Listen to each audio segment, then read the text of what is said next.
My wife cheated on me, now everyone in town is dying. I barged through my front door and sprinted up the stairs. I made a run for the bedroom door before kicking it open. I know he's in here, God damn it. Where are you hiding him this time? I screamed. My wife Susan was shocked to see me back from work and was sitting in bed reading a book. I don't know what you were talking about, honey.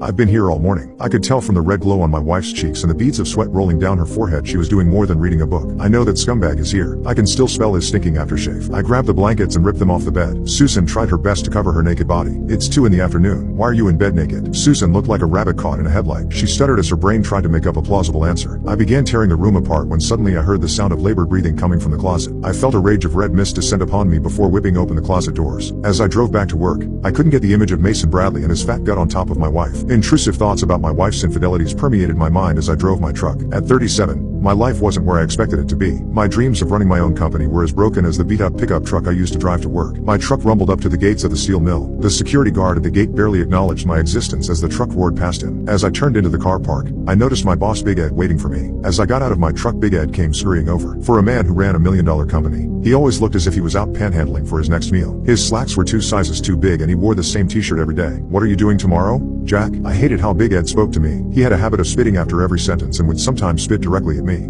I was going to surprise my wife tomorrow and take her somewhere nice. Big Ed hitched his slacks up onto his gut. Listen here now, Jack. My car has been giving me some trouble and I need you to service her. Couldn't you get someone else to do it? I could tell he was getting annoyed with my attitude. If you want your job Monday, you will do what you're told. He had me over a barrel and knew I couldn't afford to lose the only job the town had to offer. I'll be over first thing in the morning. I arrived at Ed's dilapidated mansion. Ed was outside with his car swooning over her like it was some beautiful young woman. His face lit up as he ran his hands over the bonnet of the truck. Be gentle with her. She's all I got, said Ed. Ed looked slightly smarter than his usual unkempt manner. You got a date, Ed?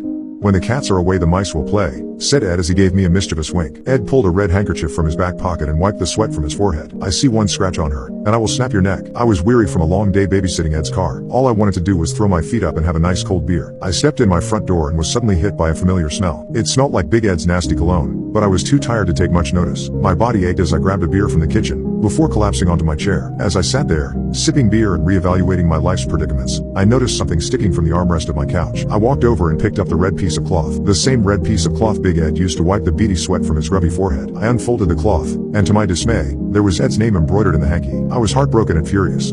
I knew what it meant, and all I wanted to do was tear the house down with my bare hands, but I knew better than to let my anger get the best of me. My eyes welled up as I sped down the country road. I turned the radio up full blast to drown out my intrusive thoughts. I was too embroiled in a battle with my conciseness to notice the dark figure walking in the middle of the road. By the time I noticed, it was too late. I slammed on the brakes and covered my eyes before the car came to a halt. To my relief, I couldn't find any signs of someone injured. I convinced myself stress was making me go crazy. As I tried jumping back in my truck, I heard someone approaching from behind. Having trouble, buddy? I felt a cold chill up my spine. Something was telling me to run, but my legs had turned to jelly from fear. A dark figure stepped out from the shadows of the looming trees overhead. I thought I had hit someone with my truck, I nervously explained. I couldn't make out who I was talking to. All I could see was an outline of a tall, dark figure. I hear you're having trouble with your wife. Do I know you? I nervously asked. Suddenly the dark figure came into focus, revealing an old man. He took something from his pocket before handing it to me. I couldn't believe my eyes. It was Big Ed's red handkerchief. How did you? I began stuttering. What is it you desire? Asked the old man. Suddenly a strange feeling swept over me. A feeling of intense euphoria crept up from my toes, flooding my brain. I wished every man who sleeps with my wife would get sick and die a slow, painful death. The words seemed to come out of my mouth as if someone else was saying. Suddenly everything began to spin, and before I knew it I was back in my truck. I reluctantly drove into work after spending a night in a dingy motel. All I wanted to do was punch Big Ed in his fat face, but with my marriage on the rocks, I knew I couldn't afford it. When I arrived, I was surprised to see Mason Bradley wasn't at his station. I didn't give it much thought until I saw Big Ed coming from the bathroom, looking like death warmed up. Hey, Ed, you don't look so good? Ed stood there looking pale as a ghost, trying to keep the contents of his stomach from ejecting from his mouth. I think it was something I ate, he explained as I took a step back from him. Has this anything to do with Bradley being out?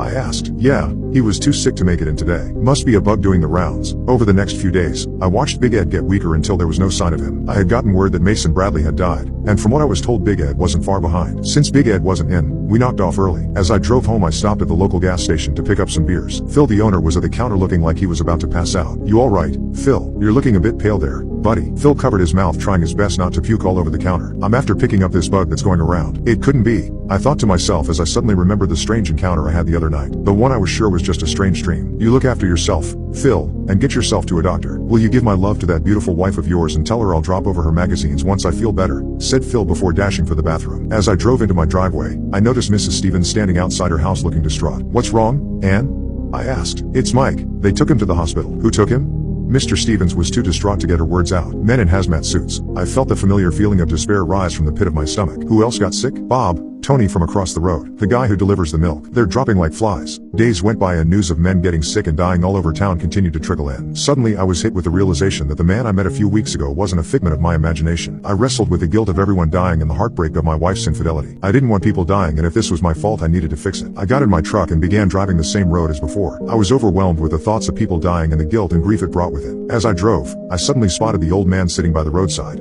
I slammed on the brakes and jumped from my truck. I ran to the old man before dropping to my knees. Please, I beg you, whatever you have done you need to take it back. The old man gave me a confused look. But it was what you desired. Why would you want to take it back? I was upset, but I didn't want people to die. Please, it's not what I desire, I cried. The old man put his hand on my shoulder. What is it you truly desire? All I want is my wife to love me and only me, I begged. Suddenly I was overcome with that same feeling of euphoria. My world began to spin before I was suddenly back in my truck and the old man was nowhere to be seen. As I walked in my front door, Susan was standing there waiting for me. She had a look on her face I had never seen before. She ran and threw her arms around me before kissing me passionately. I love you so much, Jack. Can you please forgive me? Of course I forgive you. I always do. My wife's face lit up and for the first time, I could feel a genuine sense of love from her, a feeling I always desired. From now on you're the only man I want and need, she said as she led me upstairs to the bedroom. That night we made passionate love as if we were the only two people that existed in the world. After we finished we spent the rest of the night cuddling and planning for a better future together. The following morning I woke with a splitting headache. As the days followed I was stuck to the toilet puking my guts up. As I got weaker, the terrifying realization of the first wish hit me like a ton of bricks. I write this as I'm in the final throes of death as a warning to others. Be careful what you wish for.